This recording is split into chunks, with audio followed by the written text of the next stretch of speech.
Imagine a story so scandalous it shook the high society of 18th century Europe.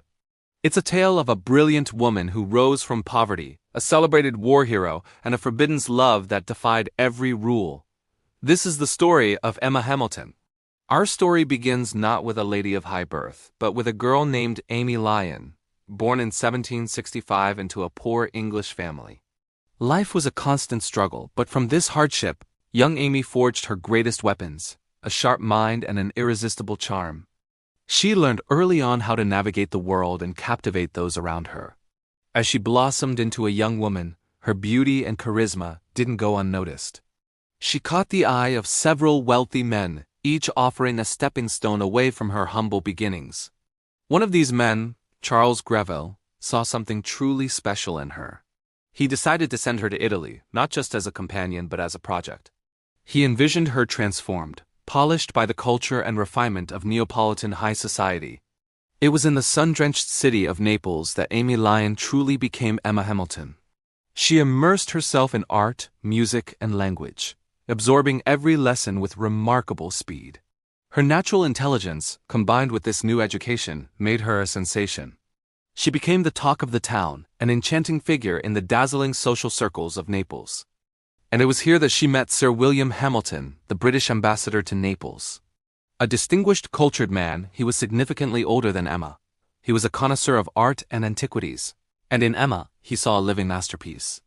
He was captivated by her beauty, yes, but also by her quick wit and lively intelligence. She was more than just a pretty face. She was a force of nature. Theirs was a whirlwind romance culminating in marriage in 1791. The girl from a poor village was now Lady Hamilton. Her life was transformed beyond her wildest dreams. She moved in the most exclusive circles, living a life of unimaginable luxury and attending lavish events with royalty. Emma became famous for her attitudes, a unique form of performance where she would pose as figures from classical art and mythology, captivating audiences across Europe. She was a celebrity, an artist, and a diplomat's wife, all rolled into one. But the most dramatic chapter of her life was yet to begin. In the late 1790s, a new figure sailed into Naples, Admiral Horatio Nelson. He was the hero of the hour, a living legend celebrated for his spectacular naval victories against Napoleon's forces. He was brave, confident, and adored by the British public. The moment Emma and Nelson met, the air crackled with an undeniable energy. It was a meeting of two extraordinary personalities, a magnetic pull that neither could resist. It started with stolen glances across crowded rooms, smiles that lingered a moment too long. Their early letters, though proper, hinted at a deep and immediate admiration. What began as a private friendship, a meeting of minds, quickly spiraled into something far more passionate. Their connection was electric, a powerful bond that seemed destined from their very first encounter. Their love affair had to be a secret. They met in the quiet corners of grand palaces, in private rooms away from prying eyes, and in the moonlit solitude of palace gardens. But in the tight-knit world of the aristocracy, secrets are hard to keep. Whispers began to circulate. Society gossips noted their constant closeness, the way their eyes always found each other. The rumors grew into a full-blown scandal. Tongues wagged across Europe.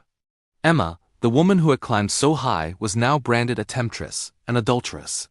Nelson, the nation's hero, was risking his immaculate reputation, his career, and his own marriage for this forbidden love. But the more society tried to pull them apart, the stronger their bond became. They poured their hearts out in countless letters, a testament to a love that was as real and deep as it was scandalous.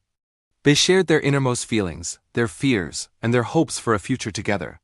They offered each other unwavering support through public scrutiny and personal trials. These weren't just love letters. They were lifelines, connecting them across miles of land and sea. And what of Sir William, Emma's husband? He was an intelligent and observant man. He certainly noticed the intense closeness between his wife and the admiral. But for the most part, he chose to look the other way. Perhaps he believed their bond was a passionate but ultimately harmless friendship. Or maybe, in his old age, he simply didn't have the will to confront the scandal engulfing his household. Whatever his reasons, his inaction allowed the affair to continue, adding another layer of complexity to this already tangled story. Then, in 1803, Sir William Hamilton died. For Emma, it was the end of an era. But it also meant she was finally free. The secrecy was over. She and Nelson could now be together openly, and they seized the opportunity.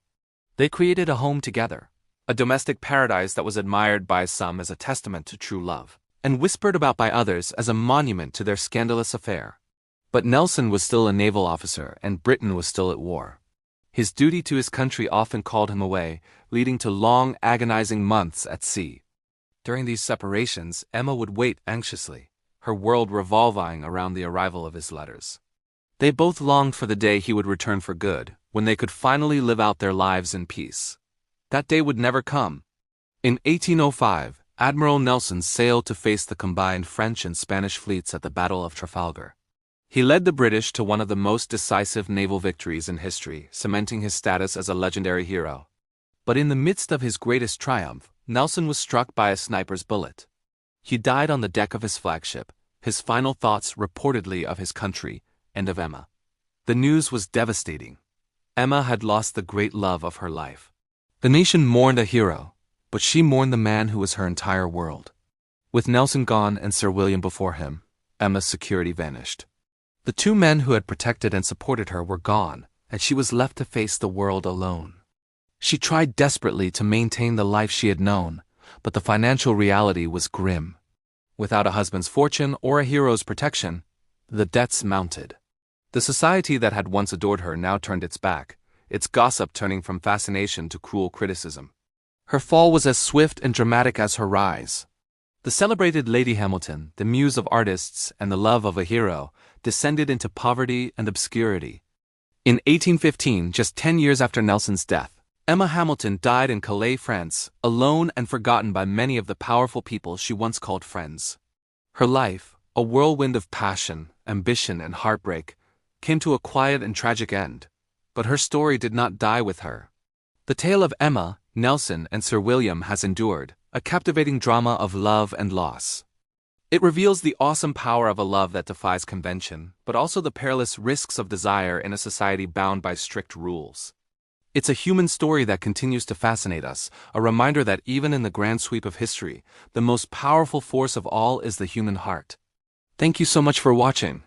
If you found this story as compelling as we do, please hit that like button and subscribe for more incredible stories from history. We'll see you in the next video.